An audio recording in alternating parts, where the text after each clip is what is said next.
ভাবে করে যাচ্ছেন আমাদের সম্মানিত ইঞ্জিনিয়ার দিদারুল ইসলাম ভাই। আসসালামু আলাইকুম।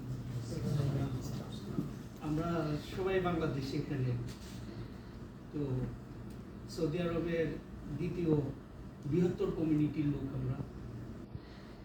আমাদের আগে যারা আছে যে কমিউনিটি ইন্ডিয়া, তারা এখানে ব্যবসা বাণিজ্যের দিক দিয়ে আমাদের থেকে অনেক দূর এগিয়ে গেছে। আমাদেরকে দিয়ে, আমাদের ভাইদের অর্থ দিয়ে তারা তাদের দেশকে ডেভেলপ করতেছে।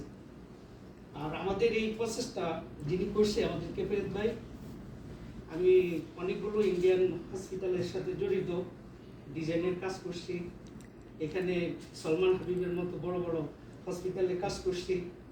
যখন উনি আমাকে ডাকছে, তো আইসা ওনার যখন নিচে আমি দেখলাম ছোট একটা পরিসরে করছে, সেই গত ডিসেম্বরে সম্ভবত। তো এখানে এসে আমি ডিজাইন করছি, করে মানে মনোগত হয় না, ছোট। তারপরে কিছুদিন পরে আমাকে আবার কল করে বললো যে আমরা পুরো বিল্ডিংটা নিয়ে নিছি। মাশাআল্লাহ, এটার আয়তন এত, এটা যদি আমরা সাকসেস করতে পারি, সৌদি আরবে বাহিরের কমিউনিটির ভিতরে বড় একটা হসপিটালের তুলনা করতে পারবো আমরা।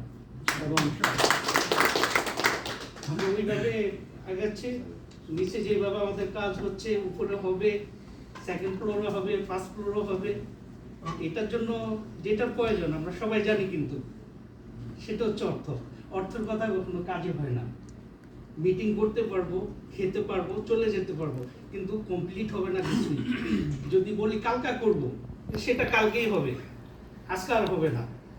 আপনাদের সাথে যার যার যে কমিটমেন্ট আছে, আপনারা আপনাদের কমিটমেন্টকে ফুলফিল করলে আমরা আমাদের ডেস্টিনেশন পৌঁছাইতে পারবো। আমাদের টাইম মতো আমরা ইনশাআল্লাহ ওপেন করতে পারবো। আপনাদের সহযোগিতা কাম্য, এটা করবেন। এগুলো আমি আমার কথা শেষ করলাম। ভালো থাকুন সবাই।